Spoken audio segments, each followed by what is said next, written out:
Hello दोस्तों, मैं दिलीप शर्मा एक बार फिर आ गया हूँ एक नई जगह आप लोगों को घुमाने के लिए और नई जगह का आनंद लेने के लिए। तो दोस्तों आज हम जा रहे हैं कोटेश्वर महादेव। तो सबसे पहले मैं बताता हूँ ये कहाँ पर स्थित है। दोस्तों ये धार जिले की बदनावर तहसील में है। बदनावर से करीब 25 किलोमीटर पर है दोस्तों। तो हम लोग भी बदनावर तरफ से ही जा रहे हैं और रास्ते का दृश्य आपको दिखा रहे हैं।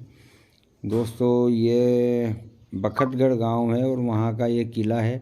बहुत ही शानदार और लोकप्रिय किला है, मगर अब बहुत जर्जर स्थिति में हो गया है। मगर हमारा मकसद किला देखना नहीं है, इसलिए हम आगे निकल जाते हैं। और ये रास्ते में देखिए ऊँट वगैरह है।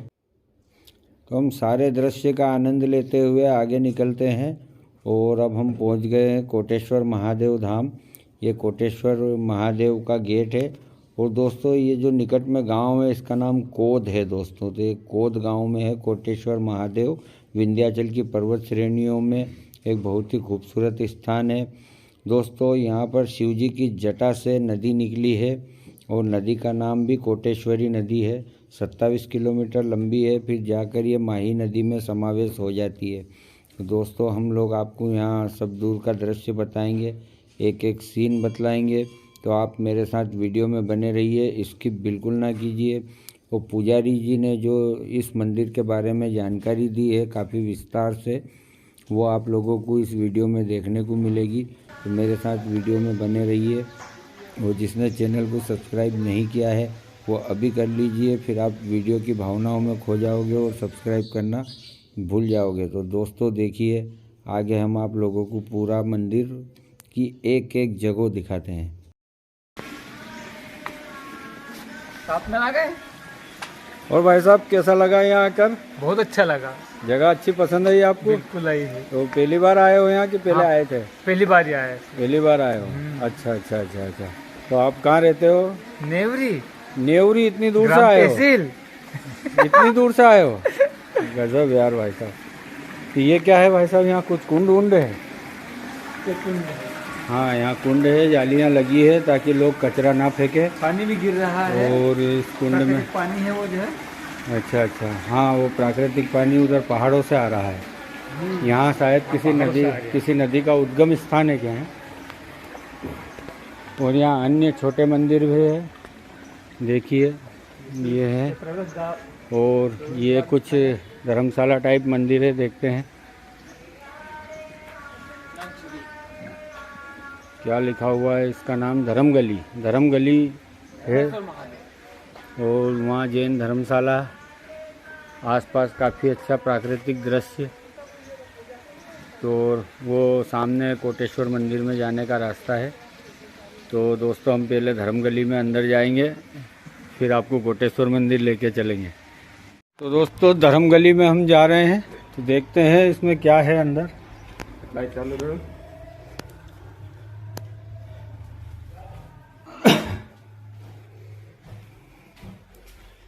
ओहो, यहाँ तो खुद भोलेनाथ स्थापित है, इसके अलावा कुछ नहीं है। ये यहाँ से कहीं गुप्त रास्ते थे जिसको बंद कर दिया गया है। ये अब ये पता नहीं कहाँ जाते थे या यहीं कहीं घूमते थे। दोस्तों ये जो हॉल दिख रहा है यही है धर्मगली। यहाँ से सब लोग निकलते हैं और इसे धर्मगली कहते हैं। इसके अलावा ज़्यादा कुछ नहीं है यहाँ। और वो हमारे भाई साहब बोल रहे हैं कि नहा इसके पहले स्नान कर लिया जाए कुंड में। तो भाई साहब कुंड किधर है? शायद इधर है ना, देखा नहीं है हमने, इन्होंने भी नहीं देखा है। तो हम जा रहे हैं कुंड की तरफ। ये भाई साहब से पूछते हैं, भैया नहाने धोने का कुंड किधर के है? कुछ है तो झरना वगैरह है क्या यहाँ? अब हम रैंप से उतरे हैं, स्टेयर से उतरे हैं, स्टेयर से उतरते हैं। वो काफ़ी खड़ी चढ़ाई है, मज़ा आ जाएंगे उतरने में। ये नहाने का कुंड है दोस्तों, मगर ये सिर्फ महिलाओं के लिए है। इसका नाम महिला कुंड है। देखिए मैं बताता हूँ, ये केवल महिलाओं के लिए और महिला कुंड है। और यहाँ अखंड रामधुन चल रही है।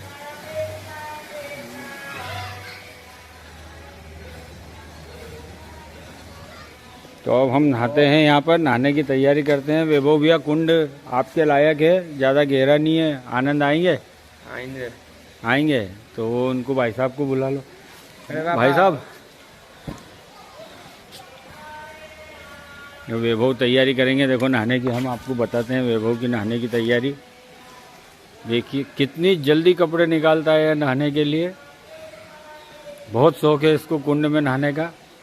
और ये हमारे बड़े भाई साहब ये भी आ रहे हैं, ये भी स्नान करेंगे।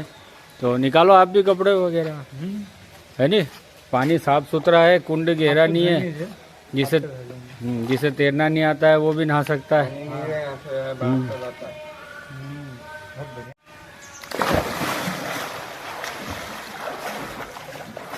मजे आ गए भाई साहब, इतना पानी मजे आ गए, बिल्कुल मजे आ गए। अच्छा पानी है, ठंडा है और ऊपर नीचे चिकनाई है। थोड़ा ध्यान से, इतना पानी है, मस्त नहा सकते हैं।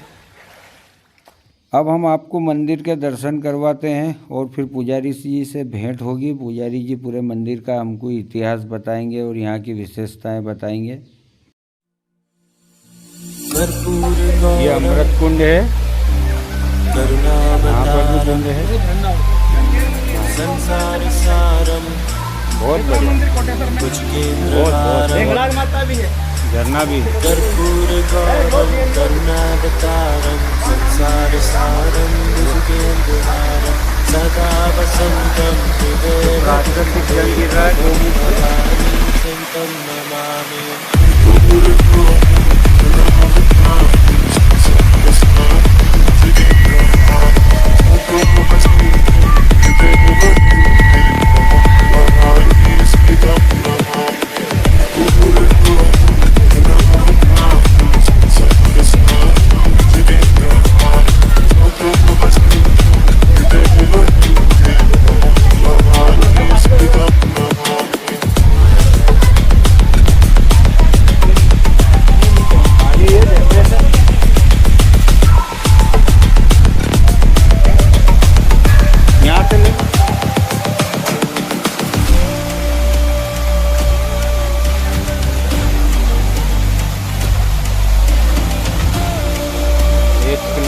जल की धार,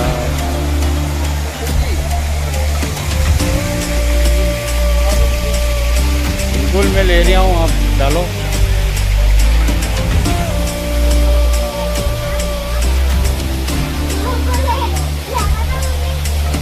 कर्पूर गौरम करुणावतारम संसार सारम कुछ केंद्र हारम कर्पूर गौरम करुणावतारम संसार सारम कुछ केंद्र हारम सदा वसंत। ये बाहर जाने का रास्ता है होगा ना? अच्छा, हम इधर से आ गए।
भेंट देना पंडित जी को, तिलक लगवाए तो।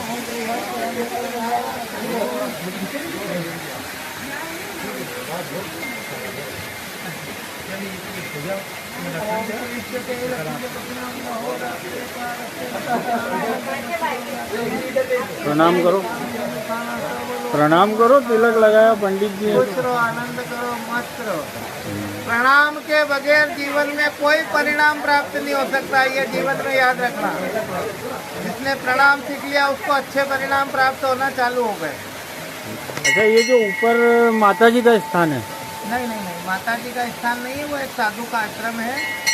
एक संत थे मौसमी गिरी जी, उन्होंने अपने निवास के लिए आश्रम बनाया था और शेर की गुफा थी, वहाँ पहले शेर निवास करते थे। हाँ। उससे शेर समाप्त होने के बाद उन्होंने वहाँ एक कमरा बनाया, फिर बड़ा बना, फिर बड़ा बना, हाल बन गया और आश्रम बन गया। हिंगलाज देवी जो दशनामी सन्यासियों की कुल देवी है, जो यहाँ दशनामियों का ये स्थान है, वो इस साइड में है, इस पहाड़ के किनारे पर। वहाँ पे पहाड़ झूल रहा है और पहाड़ पे से झरना गिर रहा है। कितनी दूर है? मुश्किल से 600 मीटर 600 मीटर पास में ही है मतलब, तो जा सकते हैं फिर वहाँ तो? बिल्कुल बिल्कुल, तो आपके वाहन भी जा सकते हैं। तो रास्ता कहाँ से, यही रोड है? ये इधर से जैसे कांक्रीट रोड बना है थोड़ी दूर तक, उसके बाद फिर खुला है। अच्छा। फॉरेस्ट के किनारे किनारे वहाँ जाकर हैंडपम्प लगा है, हैंडपम्प के वहाँ गाड़ी खड़ी करके वहाँ से फिर चिड़िया है वहाँ माता जी के माता जी। हाँ, वो आपका मैंने वीडियो लिया है, ये भी आएगा यूट्यूब पे। जय हो। तो आप और कुछ अगर बताना चाहें? शिवाय श्री कोटनाथाय सिद्ध सुकाल भारती विनिर्मिते द्विलिंगम सर्वपूज्य श्री कोटेश्वराय नमस्तुते, श्री कोटेश्वराय नमस्तुते, श्री कोटेश्वराय नमस्तुते। ओम। ठीक है गुरुजी। ये श्री कोटेश्वर महादेव धाम जो है, ये जो शिव हैं ये अद्वितीय हैं। इनके बारे में ऐसा कहा जाता है कि ये आदि काल से हैं। जब से पृथ्वी की स्थापना हुई तब से ये स्थान है, मतलब स्वयंभू है, स्वयंभू शिव हैं। और सुकाल भारती जी के एक ऊपर जीवित समाधि है। हाँ। उन्होंने तपस्या करके और शिव आराधना के लिए शिव स्वयं प्रकट हुए यहाँ। हाँ। उनकी तपस्या से प्रकट हुए और उन्होंने फिर यहाँ भजन पूजन करना आरंभ किया। भगवान कृष्ण भी यहाँ आए थे और उन्होंने भी यहाँ इन शिव जी का पूजन किया। उसके बाद यहाँ समीप ही कुंदनपुर है, वहाँ से रुक्मणी हरण वाली बात है, पर हरण वाली बात नहीं है। उन्होंने रुक्मणी को स्वेच्छा से अपने साथ लाए हैं और बरमंडल में वर का मंडल बना और वहाँ उन्होंने रुक्मणी से विवाह किया और फिर जोड़े से आकर के शिव जी का पूजन किया, कोटेश्वर महादेव का। फिर यहाँ से फिर वापस द्वारिका प्रस्थान किया। ये वो ऐतिहासिक स्थान है जहाँ भगवान कृष्ण ने रुक्मणी सहित पूजन किया था। और इसके बारे में कई ऐसे चमत्कारिक हैं जो YouTube पे कई घंटों लग जाएंगे हमें बताने में, इसलिए मैं कुछ सूक्ष्मता से बताता हूँ कि जल जो है शिव जी की जटा में विराजित है। यहाँ ऊपर से गंगा कुंड से जल प्रवाहित होकर के जल धारा गिर रही है और नीचे खोदने पर जल नहीं मिलता है। हमने यहाँ एक कीर्तन भवन बना और यहाँ एक 35 लोगों की समिति बन गई। उन्होंने चाहा कि हम अपना जल स्वयं कर लें, तो उन्होंने 1.5 लाख रुपए खर्च करके हालैंड मशीन को नीचे उतारा और 8 इंची के बड़े बड़े 1200 फीट तक बोर करवाए, पर सभी सूखे निकले। ये यहाँ का चमत्कार है कि 1200 फीट गहराई पे पानी एक बूंद नहीं आया, जो शिव जी की जटा से आज भी गंगा अनवरत 12 महीने बहती है। अच्छा। और शिव जी जो है वो पश्चिमाभिमुख हैं। नंदी बाबा हमेशा शिव के सामने होते हैं, हमारे यहाँ पड़ोस में विराजित हैं। और ऐसे कई चमत्कार, यहाँ जो हनुमान जी हैं वो पूर्वाभिमुख हैं।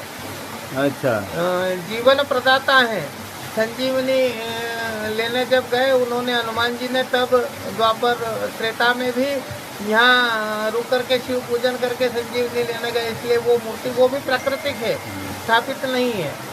और कई यहाँ ऐसे चमत्कार होते रहे हैं और यहाँ के चमत्कारों से यहाँ के प्रतिकृति स्वरूप 28 कोटेश्वर महादेवों के मैंने इस पृथ्वी पर दर्शन किए हैं। और सबके बारे में जब जानकारी ली तो वो सब यहाँ की मन्नत से बनाए हुए प्रतीत हुए। जैसे कच्छ महाराज को संतान नहीं थी, भगवान शिव ने, कोटेश्वर ने उनको संतान दी। वो यहाँ सेवा करने के लिए कुछ आए, यहाँ के तत्कालीन महंत मठाधीश ने कह दिया कि हमको कोई आवश्यकता नहीं, कोई सेवा नहीं चाहिए।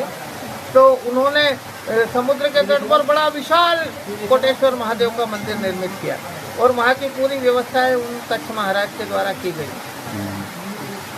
निसरपुर महाराज को कोढ़ हो गई, जो यहाँ के ऋषि मुनियों द्वारा यहाँ का जल देने से वो कोढ़ ठीक हो गई।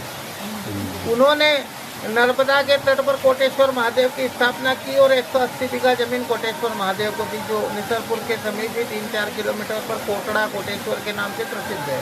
ये कौन सी नदी है?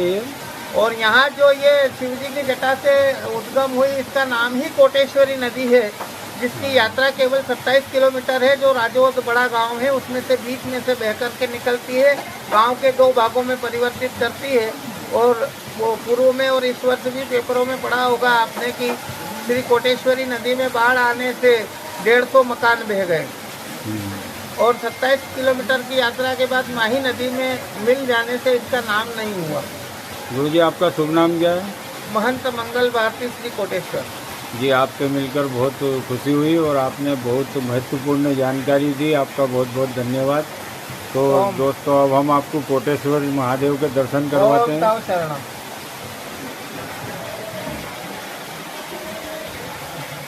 तो ये जैसा कि गुरुजी ने बताया था, नंदी बाबा देखिए पास में विराजमान है और ये कोटेश्वर महादेव है जिनका आप अभी दर्शन कर रहे हैं। कोटेश्वर महादेव द्विलिंगी है दोस्तों, इसमें 2 शिवलिंग है और दोनों को मिलाकर एक स्थान बना है कोटेश्वर महादेव। और ये वो प्राकृतिक झरना है जो भोलेनाथ की जटा से निकल रहा है।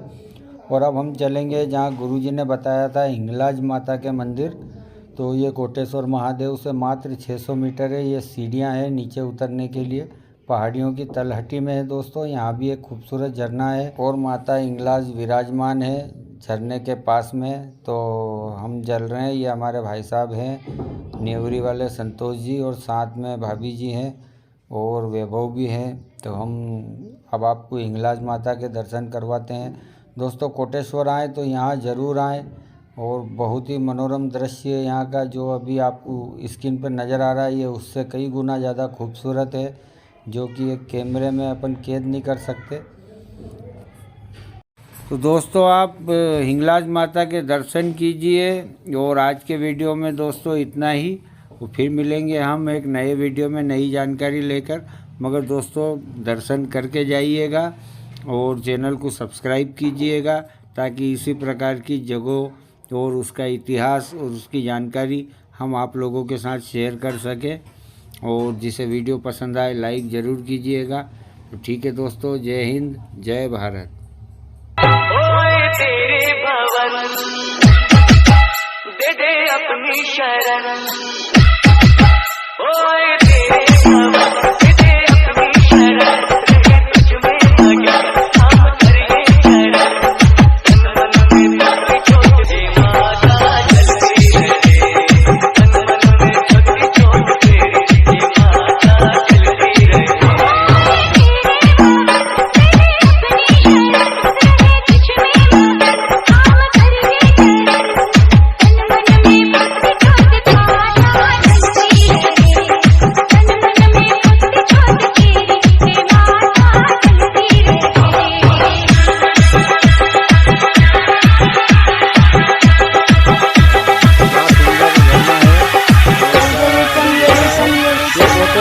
मात्र 600 मीटर की दूरी पर है।